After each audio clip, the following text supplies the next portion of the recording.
Are you two together? I'm gonna need a clear answer. You're cute when you're nervous.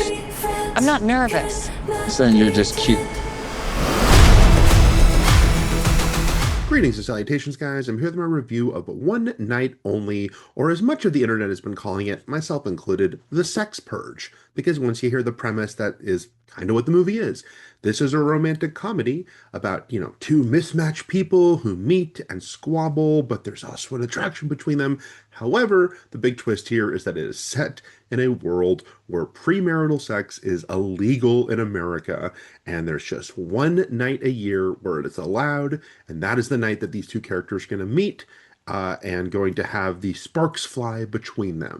It has been really amusing to see in the lead up to this film coming out that a lot of people online have been really sort of obsessed with the minutia of how would this world work. And they get really worked up about it because they're saying, well, this doesn't make sense because how would they, be able to monitor this and how would they keep track of this? And it's one of those things that reminds me of when people talk about the Cars movies, as in Pixar's Cars. And I get it. There is things about these worlds and these movies that do sort of beg for both debate, but also, some snark from afar about, come on, this doesn't really add up. But I also think it's funny when people get so just absolutely obsessed with, trying to pull it all apart, because there's ultimately the side of me that's like, well, it's a movie. This is the world it exists in. But I especially think that now that I've seen One Night Only, because right from the start, you instantly get the tone of the film is leaning into the fact that this kind of doesn't make sense. The fact that this is sort of a big stretch, but this is a very broad comedy. I think the trailers have undersold that this is a very funny comedy too.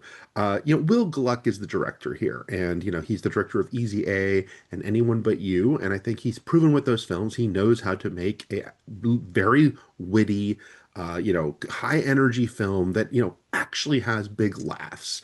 And so romantic comedies, sometimes they're not actually that funny. This is a very funny romantic comedy. And there is slapstick in this movie, and there are very, big broad moments and big sort of swings. And I think that a lot of them really land. And if, you were just looking for a good comedic time, I think this movie delivers on it.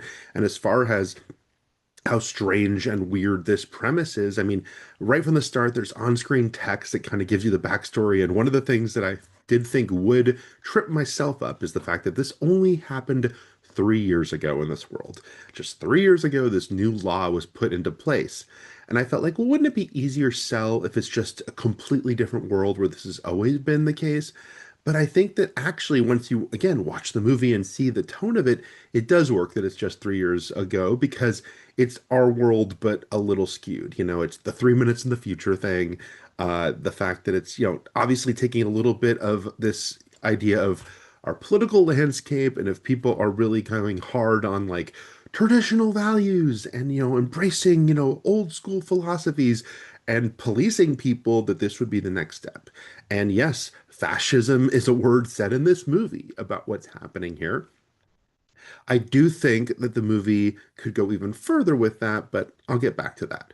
The movie has another really big selling point, which is how charming its leads are. Monica Barbaro and Callum Turner are two actors that get talked about a lot right now. They sort of didn't come out of nowhere. I mean, they've both been working for a while and have been in big projects, but they're starting to kind of get their shot as leads in movies more and more.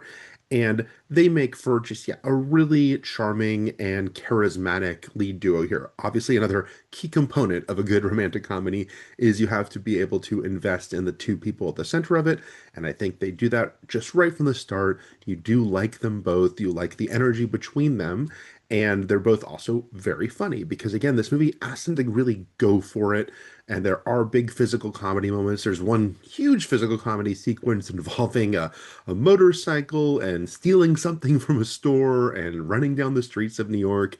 And I think that they really sort of jump in and, do everything asked from them, but also keep delivering that sort of sweetness and that funniness that you need to make a movie like this work and to be invested in characters like this.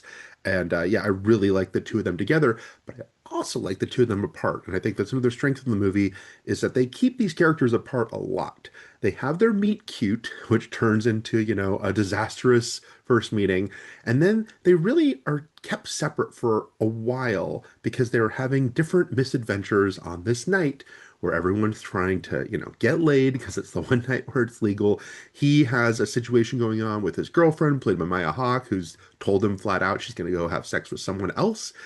And he's not sure what he's supposed to do, and he's supposed to find someone else. That's what she said, but he's in a sad place. Monica Barbaro's character is more of a sort of traditional, like just never found the right guy, been ghosted a few times, but they both meet each other, but then they keep going off and different things are happening to them. And yes, there's the convenience of them continuously running into each other, but I think it works really well in the movie because you get to know them separately, you get to like them separately, you get to think they're funny characters separately, and then you do see the energy when they're together and, get invested in that and, the will they or won't they of it all. It really works within the confines of, this heightened world that they live in. The movie is very well cast beyond just the leads. There are a lot of familiar faces who pop up in this movie. Some of them as far as character actors or just, hey, I know that guy, but there's also some celebrity cameos, and I think it all works very well. And Will Gluck works very well with actors. I think you've seen that in his other work too.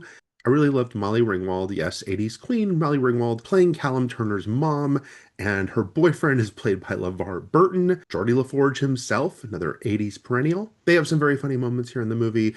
There are some other actors I don't want to sort of give away. Some of them only appear as photos, but in very well-timed moments. One in particular is a very well-timed moment, I think. The one place I found the movie a little disappointing is in the third act, because I think it doesn't lean into the strangeness of its concept as much as it could. The final sort of few scenes in the movie play pretty typical rom-com, and I'm not against the fact that there are typical rom-com tropes that, yeah, they're satisfying to see, and when you like the characters, they can work. However, because this movie has so much going on around it as far as the society, I think that could have been interwoven more. And I think there's a more subversive ending that could have been done. I wonder if it was ever sort of dabbled with, because, you see all around them that this is a world where people are not happy with what's happened. Like I said, they mention it's fascist, and there are graffiti and signs everywhere that are, against this, against the mandate. And, really sort of, there's concerts about, sort of pushing back against this.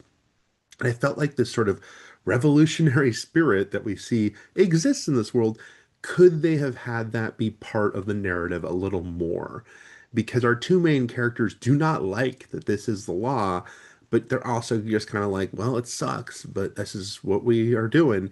And I do think that there's a way that you could have really gone crazy because the movie is already operating at such a heightened tone. I think it wouldn't have felt weird if the movie had gone all the way with that.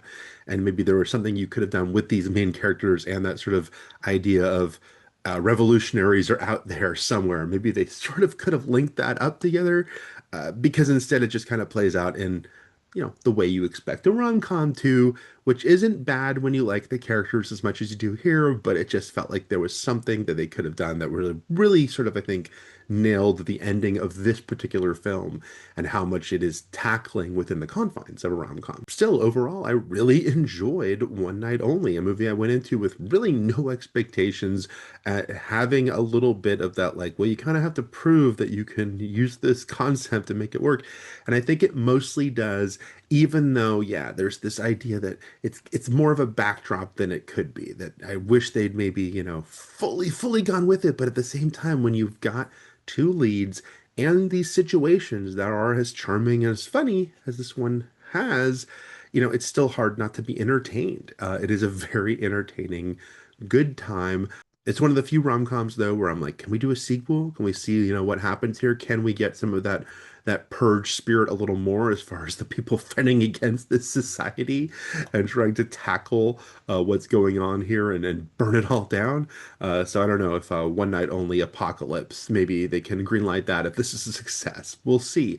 But for now, I think if you do go see One Night Only, you will have a good time with it, and you will find yourself really liking these lead actors. You might already, but they're going to be new to some people still, or still, a little bit periphery to some people. And I think that they more than prove that, they have what it takes both to lead a movie like this, but also just, yeah, to really prove how charismatic they are, both together and separate. I think that's real strength of the film. All right, so those are my thoughts on One Night Only, which will be in theaters this weekend. Thanks a lot, guys. If you can like and subscribe, that would be wonderful.